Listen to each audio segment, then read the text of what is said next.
Sandra Tricoli is the founder of Savvy Creations PR, a leading Perth-based public relations and social media agency established in 2016. After graduating from Murdoch University with a major in journalism and public relations, Sandra began her career working with several prominent media companies across Perth, where she developed strong understanding for storytelling, brand positioning, and media strategy.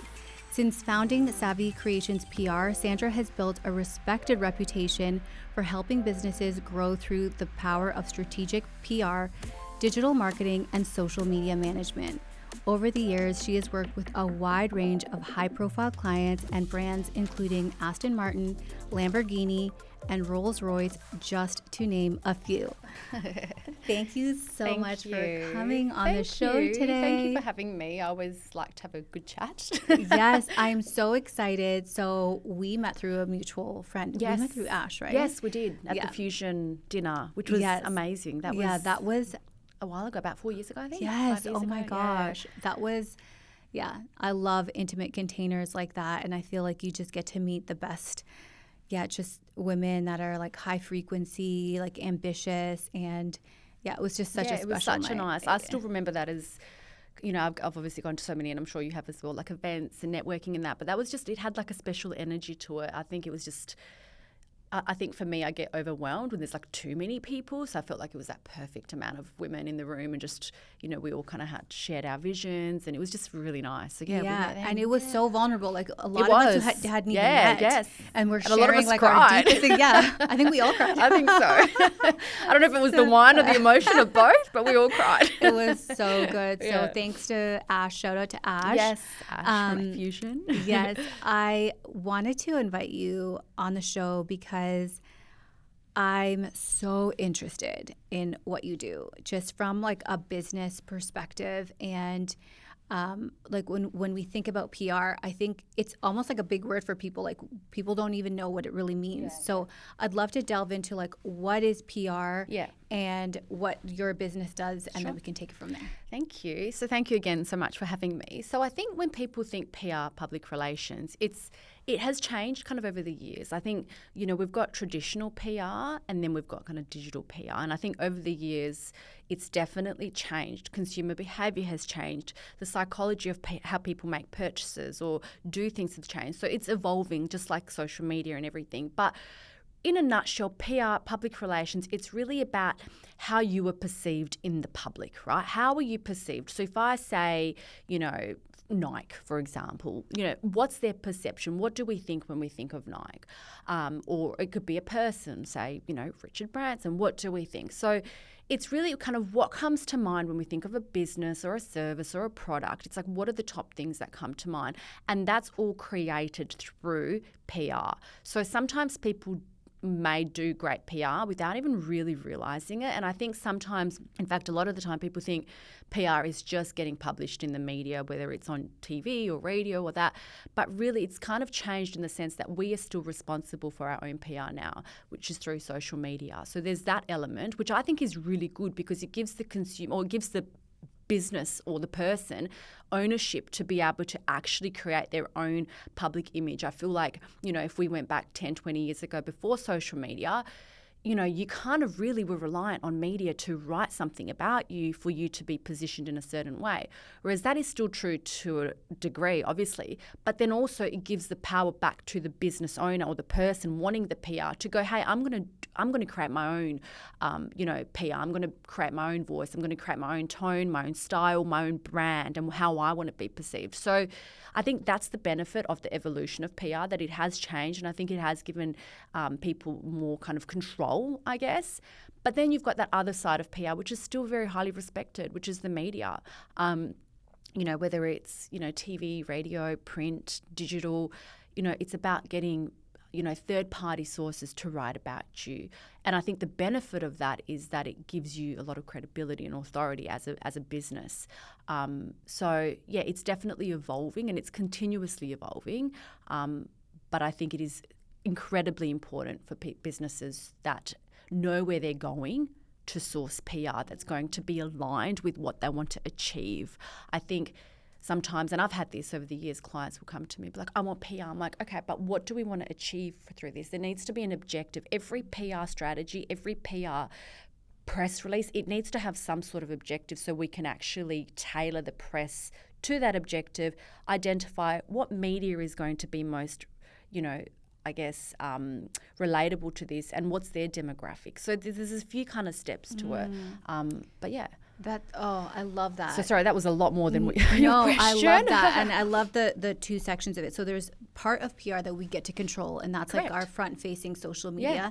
And why I'm now thinking that third-party validation or third-party like sources are important is because when social media started, I feel like we really trusted people. I don't know about you, but when I first went on Instagram, what I saw was what I believed. I was like, oh, this person is doing this much a month, or this person has this lifestyle, or this is how this person is living with integrity. I was so naive.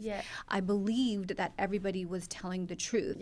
And I think over the years, what we have seen is we've seen, disgraced coaches or thought leaders or spiritual leaders where we get to see that maybe the story that they were telling wasn't the actual story. The problem with that, though, is that same story they can actually tell to the media as well. And that's where the source of the media is really important, because some media won't do their homework and they'll just run the story, right? So 100% I agree, where it's debunking those fake kind of people, but sometimes, unfortunately, they too will continue their story into media, and you'll read about this person making millions and stuff. Are they?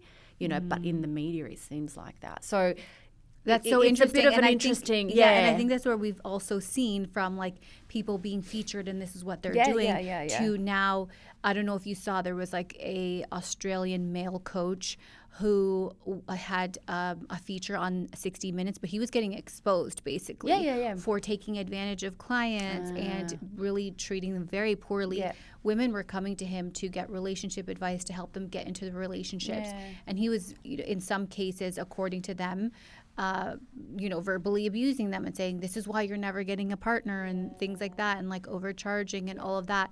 So it's interesting how the media can play. They can expose that as well. They can expose the truth, but they can also, to a degree, protect it. So it's a little bit of a luck game, and it depends on your publicist. And, don't know who this guy's publicist was, but, did they kind of go back with their thing, like with their side of the story and that. So it's still a bit of a grey area. But I think kind of, overall, the beauty of PR is that you do kind of end up getting that third-party accreditation, or, it helps with authority. And the best part, I think, not the best part, one of the important bits is that you're also getting exposure to a whole new demographic of people, right? So if you're looking at growing your business, like let's say someone in Australia goes, I want to target the States now, like I really want to get some more traction in the States. But it's like it's hard. It's hard to get that. So, you would then go, okay, what are the prominent kind of platforms or publications in the States? Who's my target market? Who's my reader? How, which publications align with my readership? And now, most importantly, is what's my story? Because I think that's the missing piece. A lot of people go, they're like, oh, I want to be featured in PR. What's your story? Like the media, they get like thousands of stories pitched at them a day. So it's my job as a publicist, PR consultant, is to sift through your story. And I think 9 times out of 10, I always find a story, but it's about what's your story? Like, what are we actually trying to achieve? What's our objective? And then going to that media. And then you're exposing yourself to a whole new demographic of people that you wouldn't usually get. So I think that's the beauty of it. And it's quite segmented, right? So if you said, okay, I want the New York Post, right, for example, you could literally go identify who the New York Post readerships are and then go from there. But then there's an even deeper layer to PR. You've got earned media and then you've got paid media, right? So there's another level. So you've got, you write a press release, you send it to the media, they write about you, great, that's earned. But then there's paid. So if you said, Sandra, I want to be featured in the New York Times, you can be featured in the New York Times at a price, right? Or if you wanted to be featured in the West Australian, you can be featured in the West Australian tomorrow at a price because you pay for an advertorial. So you've got editorial and advertorial, right? So advertorial is where you write exactly what you want to write, you have a photo that you want, but you pay for your placement. So it's kind of like an ad, but the naked eye doesn't actually know it's an ad, I know and it's so an ad. there's no regulations around that you have to say that it's an ad. Like you could. It will say that it's like sponsored content, or it will say that it's like somewhere in fine writing it will be like ad, but the everyday Joe will not see that it's an ad because it's amongst the news articles and things like that. So, if you 100% are like, I want to be featured and I don't care, whatever it costs, then I would say do an advertorial because you're going to be featured, opposed. And you'll find a lot, and I've seen this, people go featured here, featured in Forbes. Yeah, because you paid for it. Yeah, I've seen it. I've actually seen people go, I was featured here, I was featured there. And you actually look at the feature and it says ad. Yeah. Because I know, because that's my background, but you don't know that. Yes. Most of the people reading that. So now when people go, I've been featured here, I've been featured there, check the credibility. Have they paid for that feature? Or because you can be featured in Forbes. Yeah. You can pay to be featured. That's so interesting because I have also seen that a lot. I'm like, wow, oh my gosh, like how did that person get into Forbes and this and if you want to be in Forbes that. tomorrow, you can be in Forbes tomorrow. Wow. I'll give you the contact. It's very easy. If you want to be 100% featured by an advertorial, if you go, no, I don't want advertorial, it doesn't really align. I don't want to sell, I don't want to promote. I just want to organically be in there. I want them to interview me. Then that's different. That's editorial. So you've got editorial, advertorial. Oh, I love that distinction. I think that's super important for people, even when we're like hiring people, right? Yeah. Like where they've been featured and stuff like that, understanding like, and it doesn't take away from, it doesn't mean that they suck because they paid for it. It just means just having that understanding of it's still marketing, it's still PR, it's still 100%. shaping a narrative here. Yeah. But there's definitely, and I've seen it many times, and people are like, I'm so excited that I was featured in here. And you look at the feature, and I'm like, you're not actually featured. You paid for that, which is fine. But it's a different thing. I think for me, I struggle because I'm so transparent. So I feel like it doesn't, for me, if you're in it, just be like, oh, I'm in it. But so there's been a lot of that, heaps of that. Yeah. I always like the traditional way initially, but if you really feel deeply about something that you want to share and you're not getting the story, then absolutely go down the advertorial route. And I think it's because you and I chatted about this in the past of like, I'm really good at teaching, and we joke about this a lot. Like Dan and I joke about this a lot because he's like, you're like this undiscovered, like you're really good at what you do, just nobody knows. And because I'm not a good marketer, and I'm willing to acknowledge that. And I'm actually I think you're a great marketer. Really? Yeah. Oh, thank you. I actually think you're a great marketer. I think You heard it here sometimes first. No, I really do. I actually say the same thing about me. Like I can talk about it, teach it, but I like being behind the scenes, and I think that's just, and sometimes I'm like, Sandra, you've got to like get out there more. You've got to do more videos and stuff. But I'm like, oh, I don't know, like. Not that I don't get shy, but it just feels a bit uncomfortable and awkward, which I get. It feels the same like for everyone. shining the light on other my people. clients. That's right. And that's like for me, my clients come to me, I will spotlight you to the moon and back, right? Whereas for me, I don't know, I feel like awkward about it, uncomfortable. Yeah. But I think you're great at marketing yourself. Thank and I you. think marketing, it's consistency as well, right? Like it's about being consistent and it's being on brand. And I think PR is just another piece of the big marketing pie. Like there is so many different facets to when we say marketing. I think PR is just a piece of that marketing pie. But, you're doing your podcast, you've got socials, you've got followers. So all these other elements contribute to like marketing. Yeah. So when I think about people who are really good at, I guess maybe storytelling.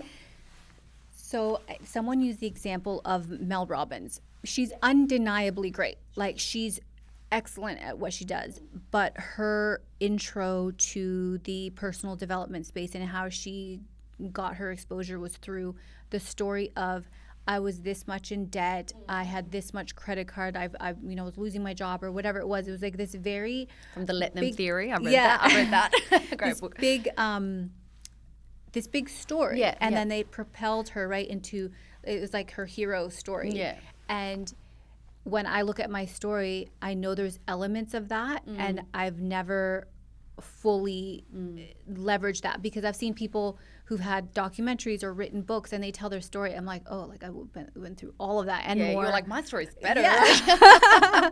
And I'm like, but they were good at highlighting points. But I'm like you, where I'm like, I don't want to highlight this and shine the light on me, because that's not who I am. I think, again, like, it's asking yourself, what do I want to achieve? You almost got to reverse engineer it, right? So if you're like, okay, I want to get myself out there more because I want to make a bigger impact, which I believe this is very much what you want to do, right? I think you want to impact, you want to empower. So I think finding parts of your life, and we've all got parts of our lives that are, I think, story worthy, but it's finding what are those things that I can really kind of share and create the impact that I want to create in order to kind of get to where I want to be. So you've almost got to kind of reverse engineer. This is where I want to be. What do I need to do? What are the steps that I need to take? What are the stories I need to share, real stories, that will get me there? So I think, you know, and building a brand, it takes time, right? It takes, sometimes people make it seem like, oh, it's just happened overnight. Things don't. Even Mel Robbins, like, you know, I read the book, Let Them Theory. And, you know, even with her, like, it took her years and years and years of all this hardship for her to just kind of have that spotlight moment. And I think it's that momentum building, and then you have that moment where it just changes everything. So I always say to people in business, you know, you've just got to stay, honestly, it's consistency and plan. Like, have a plan, have a goal, have a vision. I think, you know, for me, it's something that I do every year. I write all my goals, all my visions, what I'm going to achieve, what I want to achieve, and it gives me something to kind of hold myself accountable to.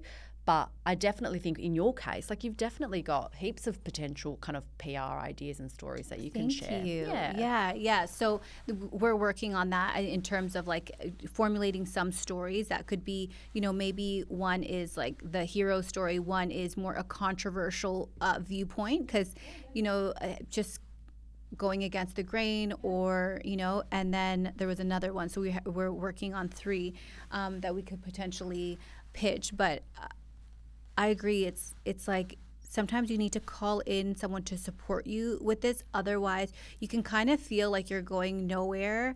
And if you're, even with social media, right? So I have a sales team, and they're women from all different walks of life. And one of the things I say to them is like, how do you want to be perceived? Because if you're just posting at random and like the most random thing, which I've done from time to time. See, I don't get that from you at all. But then I'm like, oh, you know, I don't get that from you at all. No, I mean, I would say for me, like, LinkedIn is probably where I hang out the most. If I was like social media, that's 100% my demographic. Like LinkedIn, it's B2B. It's you know. So sometimes I do think, God, I should really be more active on Instagram. But you find your demographic, you find where you sit, you find where the leads come in. So I think that's really important as well. It's like, where do you spend? Where are you allocating your time? Because sometimes it's like, you know, if you're looking for gold, but you're looking for gold in the wrong mine, you're not going to find it, right? So it's like, where is that gold? Where is that pot of gold? And go heavy there. Right, invest your time and resources into that pot of gold or into that mine. So, you know, sometimes PR isn't the right route for some businesses, right? So it's about finding what route do you want to go down, what do you want. But another thing I'll kind of bring back to you with the PR thing is, you know, you can always kind of what I call piggybacking on PR. So there's a lot of like trending stories and things like that. And there's different platforms out there. There's one which I'll share. It's called Help a Reporter Out. Haro, Help a Reporter Out. And you sign up and they send you stories every day that the journalists are actually looking for as well. So like, we're looking for someone to talk about this, or we're looking for someone to talk about that, or we need someone to tell us about AI, or we need someone to talk to us about being a working mum, whatever it is, right? So reporters are actually asking for stories as well, rather than them sifting through a zillion emails. They actually ask, and then they get people to send like things. So it can work both ways as well. So the media is sometimes coming to us going, hey, we're looking for these stories. Can you supply us with the content? Or vice versa, you go to them. So that's another thing. That's so cool. Yeah, so there's heaps of that. I'm actually potentially, I haven't booked anything, but I'm thinking of maybe holding a workshop on PR at some stage mid this year or so, just to teach people. Like open to the public? Open to the public. Oh, I'm coming. Yeah, because what I want to do, like I think, the reason I say that is, and I've done this before, I did it about 5 or 6 years ago. I did a PR workshop, and it was brilliant because I taught people how to do their own. So and I thought about it. I was like, it's never going to take away from my work. If anything, it will add to my work.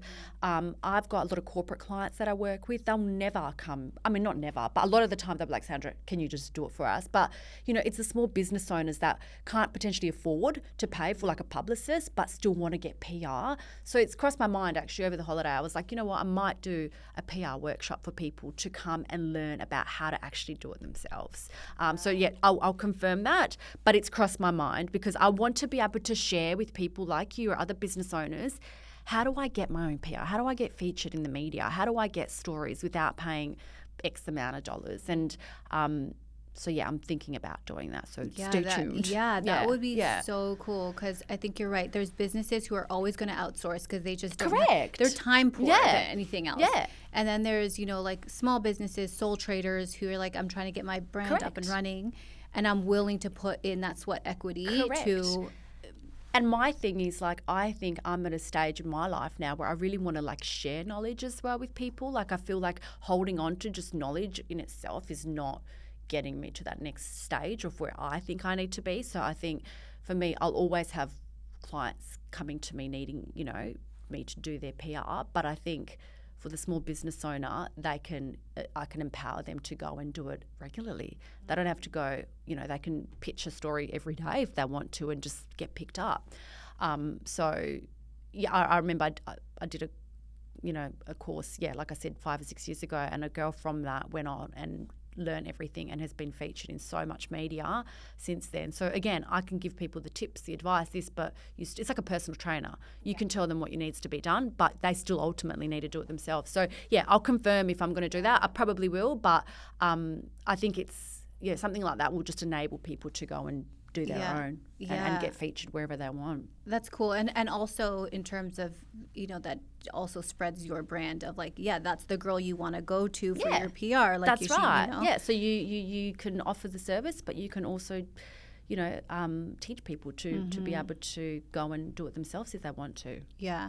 My mind goes to, you know, if you taught someone, have you ever seen PR just done so wrong? You're like, ooh, they're missing the mark here. Yeah, I mean, I think, again, there's no, potentially could be like the consistency of their brand, like what the PR is saying and what their brand is saying is two different things. So I think that's bad if it's not, if there's no consistency with like, you know, this is a great story, but none of your brand aligns with that, or vice versa as well. Look, with PR, again, is it PR that they've gone and sourced, or is it media that have come to them and writing a story? So it can be two ways. You know, you can say, I want to go to the PR, I want to do this, and, you know, they'll write a story about you based on the information you've sent them. Or the media will come to you and go, hey, we need X, Y, and Z. Like this happened to me about 8-9 years ago. I think it was the West, or I don't know, it was a publication, and they asked for a quote, and it was about something about, I don't even know what it was about. And they kind of changed the quote a little bit. And it didn't matter because it wasn't a big deal. But I was like, you've got to be really, really careful because they can change what you say sometimes for it to not read a little bit differently to align with what they want. So that's, I guess, the downfall of sometimes leaving it to a PR or like the media, because they can actually tailor it how they want to tailor it so it gets more readership. Because you've got to keep in mind, when a journalist gets a story from you, they need to write the story so it's compelling for their audience, not for you. They don't, not that they don't care. Obviously they care how it reads, but they're writing the story so that their readers will read it because that keeps them in having a job, right? If they're writing a story and it's not interesting, it's not newsworthy, it's boring, then people are going to not want to read it, which declines their readership. So I always I sit in the middle because my background is journalism. So I'll be like, okay, what would I want as a journalist? What's interesting to me? But then what does the reader want as well? How do we you kind of got to think about 2 or 3 different steps. Do you believe in the saying, no publicity is bad publicity? You know what? I don't. I actually don't. I don't. Look, I know people say it, but I don't know. I think you can have some really bad publicity. I'm trying to think of an example now, but I think, you know, people can have bad publicity. You can turn it around, absolutely, if you've got a good publicist or if you know what you're doing. But, I know there have been people over the years where they've had bad publicity, and it can completely ruin them. It can ruin their business. And it's very, very hard to come back from that, depending on the severity of the publicity. But I think you don't. I'm thinking of that coach that I was mentioning before. So I think he believed he was going to get a good feature, but they had other ideas. And that's the other thing you have to be mindful of, right? That's like, what story do they want from you? Yeah. And so they want it to be juicy. They want it to be story worthy. So I think they had all this information on him already. And then they try to kind of put him on the spot, and he was just not handling it well. You have to tell me after this I interview so I can actually watch will. it. Yeah. But he's like, sweating bullets, and he's getting upset, and he wants to get up and leave. Yeah. And then he tries to come back and essentially talk for himself. So he gets on his social media, but he's pretty much spiraling. Spiraling and just not. Yeah. So that's crisis. That's a crisis PR. I'm like, that's when I would just go quiet for a little bit. And there is also sometimes, do you go quiet or do you say something but in the right way? It depends on the crisis, right? And I've had that where clients have come to me and gone, we're in a bit of a crisis. What do we do? What do we say? Where you can put out like a media statement, or you can get someone to talk on your behalf, or you can do it yourself. So it depends on what's happened. If it's, there's different levels of severity, and there's different actions that need to be taken based on what the actual crisis is. But I've dealt with that as well at work, and you've got to really sit down and analyse and contingency plan and go, is this going to work? Is this not? What do you do? So, I think going on a rant and blaming others is probably not a good idea.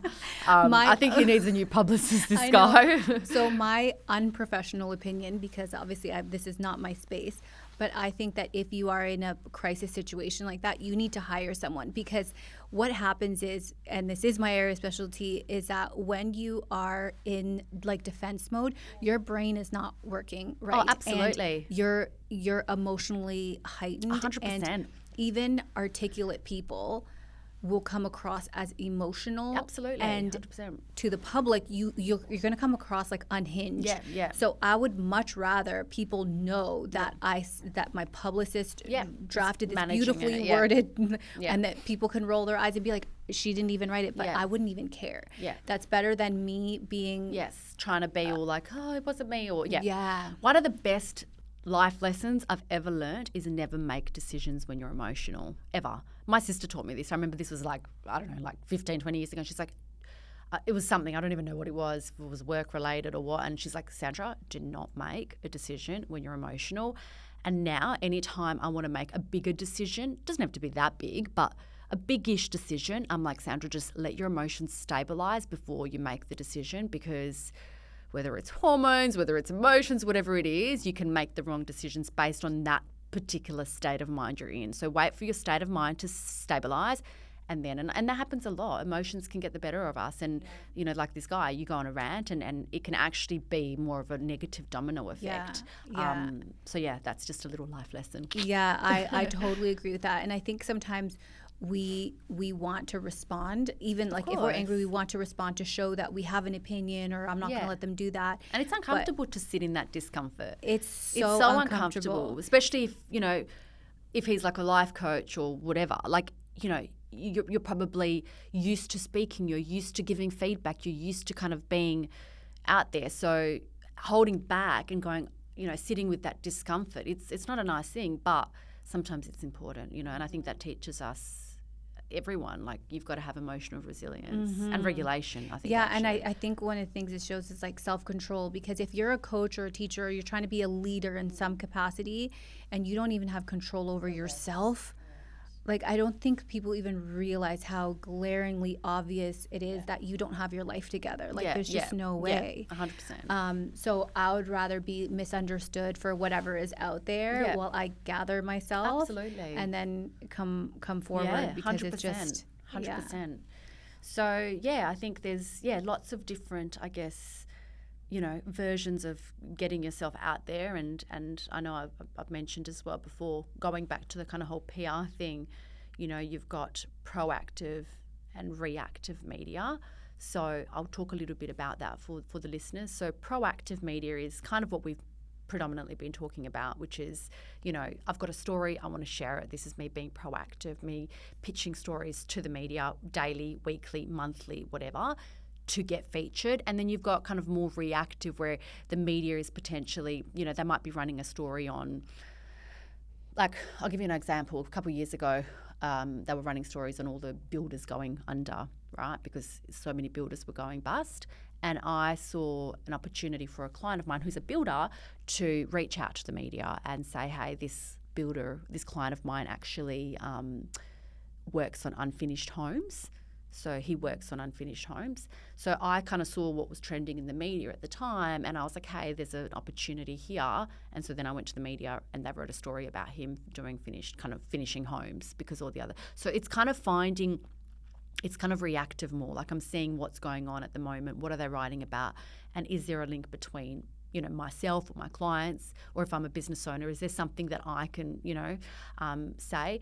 But one of the really important things to know here is that if you do become a prominent figure in the kind of PR world, you also become an authority, not just to the public, but also to the media, right? So a lot of the time, again, they're busy. They get thousands of, you know, so if they're like, oh, we want to speak to someone who is a, you know, I don't know, let's say a builder expert, then they'll keep coming back to you for quotes. They'll keep coming back to you for stories, because they know that you're a trusted source. Yeah. So you're not just building credibility amongst, you know, your followers or potential customers. You're actually also building authority in the media.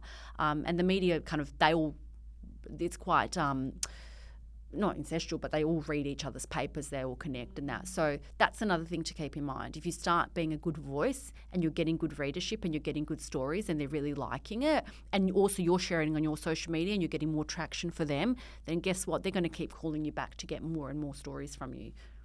So something to keep in mind. Good. Yeah, that's awesome. Yeah. So that's reactive. Yeah.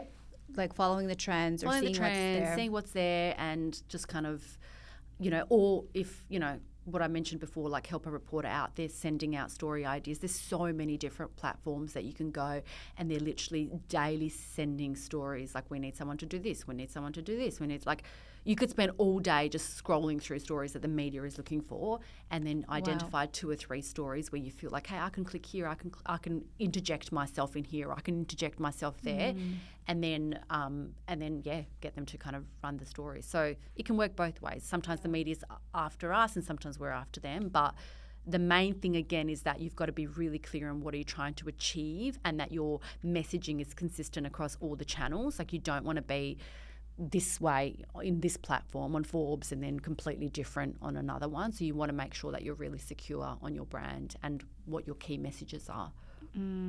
Yeah, that makes so much sense. And do you think there's any difference between, let's say, some person, like I'm going to submit something, or an agent submits something? Is there any difference, or is it really comes down to the quality of the story? Sometimes, look, if you've got a personal relationship with the journalist, obviously they're going to be a little bit more inclined to want to look at the story. If you pick up the phone and call the journalist, they're going to be more inclined to run the story. But then if your story is like way better than what me as an agent have said, they'll run your story. At the end of the day, they have to look out for what's most of interest to their readers and for their platform. Does it align with their publication? Does the story align? Is it interesting? And are their readers going to be interested in it? So if your story is amazing and this story is they'll go for your story, for sure. That's good. That's good to know for people that are interested in doing their own PR. Yeah. Can I pivot for a second? Of course.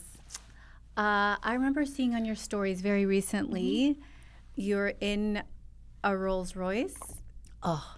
Okay, I need to know the story of that. I've been waiting for this interview so I could just ask you in person. Oh, really? Okay. So I've been doing a bit of work with them, and they had a couple. So they had one Rolls Royce that was commissioned, and it was a couple $1 million. It was someone in Perth. It was a billionaire in Perth that commissioned it, and it's called the Ghostwriter. So if you Google it, you'll see quite a few stories on the Ghostwriter, which is really cool. And then they have the other one, which is the Spectre, which is $1 million, and that's the one I got to go for a drive in, and it was amazing. So yeah, I've been doing a bit of work with them, and I felt like I was floating. It was so like smooth and just beautiful, and I was like, it's going to be really hard for me to go back into like a normal car after this. That's crazy. It was just stunning. I'll be honest, I would be super scared to drive that because I'll be like, someone's going to scratch me, someone's going to, but it was just divine. So, it's nice working with, beautiful brands like that. But at the same time, I also get a lot of satisfaction in working with not-for-profit organisations, which is really beautiful as well. So it's nice to have that yin and yang. It's nice, I would imagine that your work is really fun and dynamic like that because you'd have such a variety of different clients. Such a variety, and sometimes people go niche, like they're like, oh, we'll just focus on property, or we'll just focus on mining, or we'll just focus on this. But for me, my brain is so active that I reckon, honestly, I would get bored if I was just doing just one industry. So I have such a diverse portfolio because it keeps it interesting, but also I'm such a learner. Like, I'm a lifelong learner. So for me, I'm constantly learning stuff as well. So, if I'm kind of exposed to a new industry, I'm like, this is great. Like, it's literally forcing me to have to learn new terminology, new industry, new everything. So it kind of keeps it fun. I love that. And I would imagine too, because of the way that you are and like you're so growth minded and creative, that something that works in this industry, you'd be like, ooh, maybe that could 100%. Also work in this Yes, industry. absolutely. And really make it unique over here because people, maybe the building industry, aren't doing it this way. Correct. And so you just bring something 100%. fresh. Yeah, absolutely. It definitely brings an element of kind of creativity to think, oh, okay, well, I've learnt this here, which I would have never learnt or been exposed to hadn't I kind of, been working with these people or this kind of industry. So, for me, I'm constantly learning. I'm hungry always to learn. Sometimes it's crossed my mind. I'm like, do I go back to uni again? And I'm like, Sandra, what are you thinking? Do not go back to uni. But I just love to learn. Like, I think I'm just always craving to learn new things. So, and I think the bottom line is so I can then share it. Like, I like to learn and then I like to share it. So it's fun. It's interesting. It keeps my job. Like, I don't think I have any 2 days that are the same ever. So, I love that. That's so, and that's so like meets the feminine way of doing business, because like the feminine wants dynamic. We don't want mundane. We get bored. It makes us feel like it makes me feel like I'm not that I'm not moving forward, but I think I like kind of adventure. I like different things. I like different people. Like, I love meeting different people. I love working with different people. So it keeps it fun. But look, I think like any business or any job, people think, oh, you've got the best job in the world. I'm like, there are days where I'm like, I'm over it. And I think that's normal. And I think it's important to share that, because it's not always, what we see on Instagram and everyone's living their best life. And, it's hard. Like, running your own business, as you would know, it's a lot of work. It's hard work. So even though, yes, I have great job, great clients, great career, everything, there are moments where I'm like, oh, I just want to go and drink cocktails in the Bahamas. So I think, I think that's kind of important for the listeners to know that, some people's work can seem like the dream job or the dream this, but it's not always the way. You do have moments where you're like, I need a break, especially when you've got 2 young kids. It's like, whew, it can be exhausting, but overall it's fun. I think there's not a lot of businesses where you can just hop into a Rolls Royce just to, as part of, it was fun. I know, it was a good day. It was a good day. It was the highlight of the day. It was really fun. It's incredible. And I really want to highlight what you said about some days it honestly just feels like crap. And that's part of being an entrepreneur. Absolutely. And running a business. And it's okay as well. I think, my husband's really good at that. Like, he'll sometimes be like, Sandra, like, that's just business. Like, it's just, it's just business. You're going to have good days, you're going to have bad days. But I think for me, like, Savvy Creations, it's my first baby. So I'm very, very, like, emotionally connected to the business. So if there's anything that kind of hinders that a little bit, I'm like, it affects me. And I'm trying to learn to, I guess, disconnect that and just be like, Sandra, that's your business. It's not your baby. It is my baby, but it's a business still. So don't be so emotional about That's funny stuff. that you say that, because I feel the same. Yeah. And Dan actually had a conversation with me the other day about the thing that we were talking about before we started recording. Yeah. And he said, this is just part of business. This is Yeah. not the first time this is going to happen. Yeah. It's not going to be the last. It's fine. And meanwhile, I'm all like, upset about stressful. it. Yeah. But also and I know it sounds a bit cliche, but what's the lesson in this? Like, I feel like the quicker you learn the lesson, the quicker you can move on. Yeah.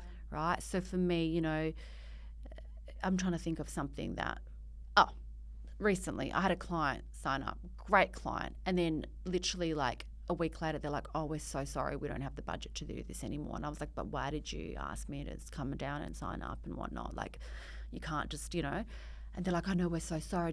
And I was like really annoyed because I'm like, I feel like I've spent so much of my time and energy. And yes, they've still paid for the time that was spent to do it, but, it was a pretty big thing. And then I thought, well, I was okay before the client. I've got other clients. I'll be fine. Like, don't make it a bigger deal, Sandra, than it is. And I always remind myself, I always do this. Whenever something stresses me out, I'm like, are you healthy? Are your kids healthy? Do you have a roof above your head? Is your family healthy? Everything else is like fine. So I'm trying to kind of not make things too much of a big deal because it spirals and I'm such an energy person, and I feel like if things go wrong, your energy drops and then you start attracting more things that are going to drop your energy even more, and you just, it's like if you're on a high frequency, you're happy, things are going right, you're going to attract more of that. As soon as things start going wrong, you're going to lower your frequency, which means you're going to attract even more people in that bad frequency. So for me now, I'm like, Sandra, change your frequency, go get a massage, go dance, do something, just change your frequency. That client kind of, tried to change my frequency, but I was like, no, I'm not going to let it because I don't want it to ruin, my holiday with my kids and my husband. So, So that was good. An example of me just being like, move through it quickly. Sandra, Something that I asked myself, and I asked myself very recently with a current situation was, okay, well, what was my role in this? Because I never want to be the victim. And I'm like, okay, well, my role was I felt like I asked questions, but I could have asked more questions, right? I could have been more curious about this. And sometimes you have to go in with hoping for the best, and the worst could still happen. And so are you like using your due diligence to ask the right questions? And maybe I didn't. But also I think sometimes we expect people to be the way we are. So you think, okay, I would never do something like this, so I don't expect someone else to do that. So it's a hard pill to swallow when you kind of get mistreated, I feel. And also it hurts because you feel like, I don't know, for me, like in this instance, I was like, am I not good enough? Even though they said it was nothing to do with you and we'll be back and da-da-da. I was like, are you just saying that? You know? And then, so I think I'm getting better at just kind of letting go and just reminding myself of, my values and, just making sure that I've got my values in check and that, business comes and goes, money comes and goes, but, it's the health. I think that's always the most important thing. And you have a gorgeous family. Yeah, and we're healthy and we're happy, and it's business it's not. I think before I had kids, it was like one of my top values. It's no longer there. It's still very important. I still love it. I love doing what I do, but at the same time, it's not my top value. And that's okay. Yeah. So I make decisions now based on my top values. Yeah. So I love that. Yeah. I have loved this conversation so much. I feel like I'm like, oh my, no, I love that. No, There's I love that. There's a lot going on in this brain. Yeah. So I have another question just about if someone were thinking about, okay, I have this brand and you were to give them advice and they haven't thought about PR. Yep. What advice would you give to them of like where to start? Sure. I think the number one thing I would say is, what do you want to achieve in your business? Like, what's your number one goal? What do you want to achieve and how do you want to position yourself? That's number one. Number two is, if you do want to consider PR, what media outlets, right? Like, is it a Mamma Mia? Is it Forbes? Is it the West Australian? Is it Perth Now? Like, where do you want to kind of be featured? But more importantly, who's their demographic? Who are they? Because you've got to make sure, again, going back to what I said before, your story connects with their readers. They're kind of just the connector. The media's the connector between you and their readers. They just write a story that's going to get their readers to read. So you've got to know your audience. You've got to know, what your story is, but also what you might think is a story may not be a story. So I would sometimes share it with a few family and friends and be like, hey, do you find this, like, would you be interested in reading about this? So really knowing and identifying what your story is super, super important, and how you want to be perceived is kind of going to be the starting point for you, and then determining, okay, who's the media that we want to connect with, and who's their kind of readership. So, if you're a female business, like for example, Mamma Mia would be brilliant because they do a lot of podcasts. They do, all their readership is, well, I should say, if you're, female business owner and your demographic is other females. And that's another thing as well. I think sometimes people mix up their business with they kind of mix it up. I always say to business owners, I've had this happen before. I had a lawyer reach out to me wanting to do his social media, and he said to me, well, how are you going to write like a lawyer? You're not a lawyer. And I said to him, well, who's your demographic? If other lawyers are your demographic, I see what you're saying, but if it's just the general public that you're trying to attract and get in front of, then you don't need to be writing in legal terminology. You're going to lose them, if anything. So I think knowing who your demographic is and targeting the media that they target is going to be your best starting point. That is so good. That I had little penny drop for me. That's so true. Because yeah, I remember when I first got on social media, I was so academic that now when I look back at it, I'm like, I sounded almost robotic. Yeah, you lose people. And I'm like, this is boring to read. Yeah. So I've trained myself to write a little bit snappier. Yeah. Not quite chat GPT because that doesn't resonate for me. Yeah.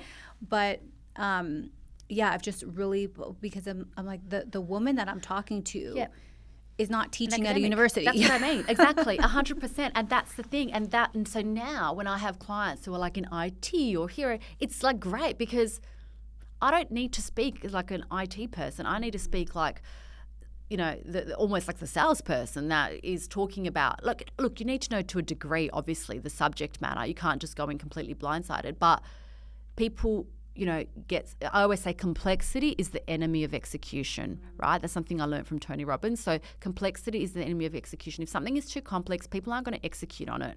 And the same goes to your PR. If you're trying to be all very and making it too complex, people are going to go, what is this person talking about? So be really clear and concise and strong on your story. But yeah, you're writing for your customer, not your industry. Really, really important. Your customer, not your industry. And sometimes people don't make that distinction and they write for their industry, and that's when they don't convert to customers. Yeah. Oh, I love that. And I think it makes a lot of sense too. I remember when I was still at the university and I was studying leadership, I was teaching organizational behavior, and I wasn't even on social media at this point. I think I was just posting my holidays. I wasn't thinking about it. Great. Business, right? Yeah.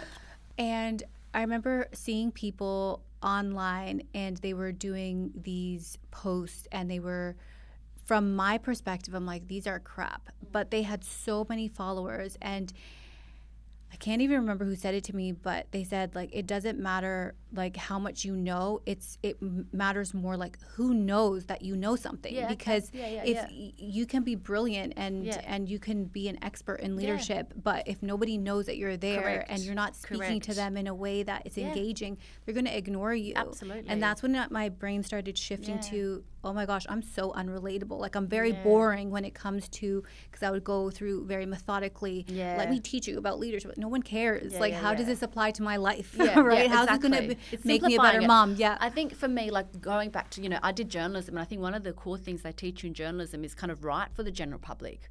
Write for the everyday person, because that's what's going to get people to read it. So you don't want to be too technical unless you're writing for a really technical publication.